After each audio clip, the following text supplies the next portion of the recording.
Karena dalam ceramahnya itu, Anies dinilai menyinggung Prabowo Subianto sekaligus menyinggung Jokowi terkait dengan isu-isu politik yang cukup strategis.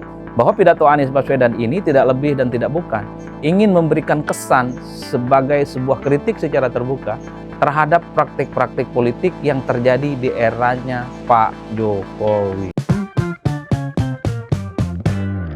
Bismillahirrahmanirrahim. Assalamualaikum warahmatullahi wabarakatuh. Kali ini saya mau bicara tentang bagaimana ceramah Anies Baswedan yang dilakukan di Masjid UGM beberapa waktu yang lalu itu cukup viral dan membuat pergunjingan publik yang tidak berkesudahan. Karena dalam ceramahnya itu, Anies dinilai menyinggung Prabowo Subianto sekaligus menyinggung Jokowi terkait dengan isu-isu politik yang cukup strategis. Nah, mari kita bedah satu persatu. Dalam ceramahnya di Masjid UGM, Anies mengatakan ada semacam 3 cara untuk mematikan demokrasi. 1, mematikan demokrasi itu dengan cara mengubah aturan main. Nah, Anies sepertinya ingin menyinggung bahwa di negara kita, khususnya pemilu 2024, ada aturan main yang diubah. Tentu melalui putusan Mahkamah Konstitusi. Dan itu terjadi di era Pak Jokowi jadi presiden, di mana seseorang yang tidak cukup umur terkait dengan calon presiden dan wakil presiden, tiba-tiba bisa maju dan kemudian memenangkan pertarungan. Itu yang disebut oleh Anies sebagai cara untuk mematikan demokrasi. Ketika Anies bicara ini tentu yang dituding itu adalah Jokowi, bukan presiden yang lain. Yang kedua, cara mematikan demokrasi itu adalah menghilangkan atau mengeliminasi para kompetitor dan para pesaing. Jadi para lawan-lawan politiknya itu disingkirkan. Tentu Anies ingin bercerita tentang dirinya yang tidak bisa maju di Pilkada Jakarta 2024. Padahal Anies adalah sosok yang popularitas dan elektabilitasnya paling mentereng sampai Sidratul Muntaha. Tapi semua partai politik itu memang tak satu pun yang rela kemudian memberikan dukungan politiknya kepada Anies Baswedan. Even Nasdem, even itu PKS, even itu PKB yang sempat bersama di Pilpres. Tak satu pun di antara mereka itu yang kemudian bersedia untuk memajukan Anies di Pilkada Jakarta. Sepertinya Anies ingin bicara menyingkirkan lawan politik sebagai upaya untuk mematikan demokrasi, itu mengacu kepada pengalaman dirinya yang tidak bisa maju dalam Pilkada Jakarta 2024 yang lalu. Yang ketiga adalah menjadikan wasit sebagai pemain. Ini tentu Anies secara transparan bagaimana sebenarnya penyelenggara negara, dalam konteks ini KPU dan Bawaslu, bisa dikendalikan dan dikontrol oleh kekuatan-kekuatan politik luar biasa untuk memenangkan kompetisi politik.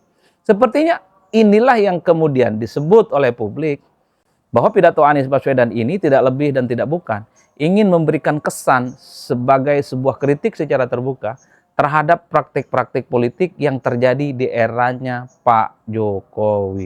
Jadi wajar kalau kemudian potongan-potongan bagaimana pidato Anies Baswedan di Masjid UGM itu per hari ini viral dan kemudian itu menjadi pergunjingan, dan tapi banyak juga yang menganggap Anies ini seakan-akan belum move on karena dirinya saat ini tidak menjadi pejabat publik apapun. Tapi terlepas dari itu, ketika Anies menyebutkan 3 cara untuk membunuh demokrasi, itu adalah dengan cara memberikan kritik secara terbuka kepada Pak Jokowi. Itu kritik kepada Pak Jokowi. Nah, yang kedua, dalam ceramahnya di Masjid UGM itu, Anies juga menyinggung bagaimana terkait dengan pendidikan. Kata Anies, pendidikan itu bukan hanya soal makan bergizi gratis. Melampaui itu, pendidikan itu adalah bagaimana proses belajar mengajar yang secara signifikan itu juga harus menjadi budaya yang ada di Indonesia. Khususnya budaya membaca di kalangan anak-anak muda kita yang memang kalau kita mau jujur, persentase dan tingkat minat bacanya itu kan menjadi bagian yang terendah dibandingkan dengan negara-negara yang lain.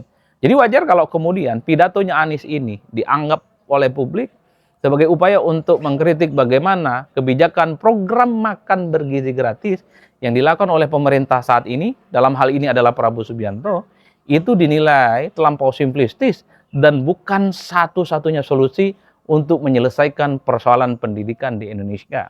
Tentu banyak juga yang mendukung pernyataan Anies. Karena apa yang dimakan dengan tradisi membaca, karena apa yang dimakan dengan konsumsi pemikiran, itu merupakan 2 hal yang berbeda.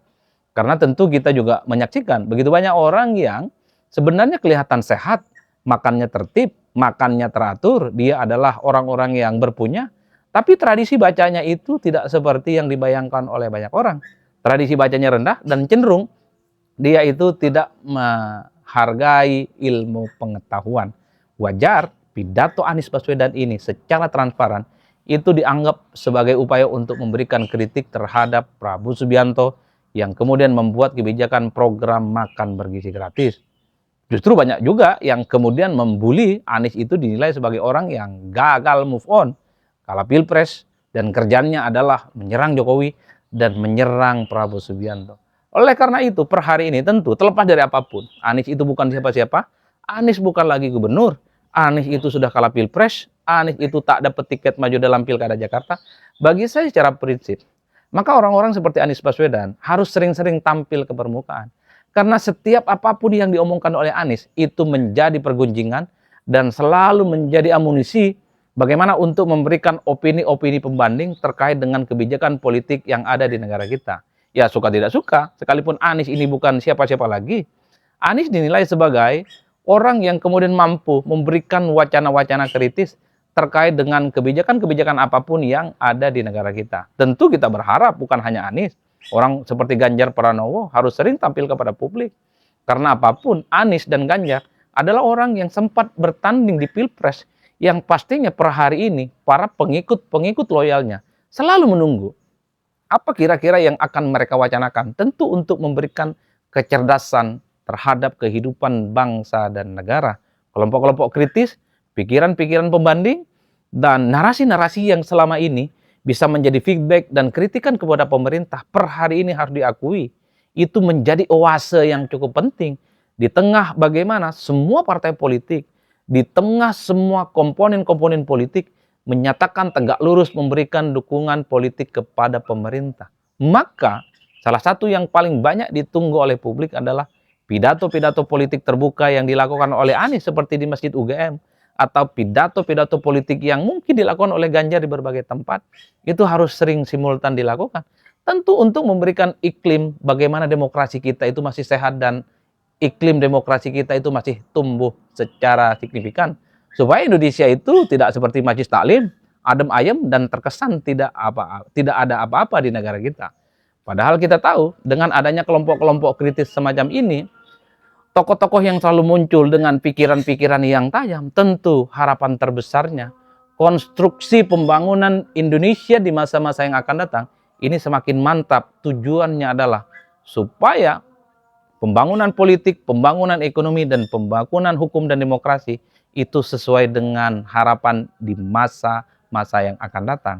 Jadi tentu publik itu mensupport apa yang disampaikan oleh Anies ataupun Ganjar ataupun pihak-pihak lain tokoh penting di negara kita untuk tidak lelah memberikan masukan, memberikan kritikan secara konstruktif supaya ada pembenahan membangun Indonesia menjadi Indonesia yang berjaya.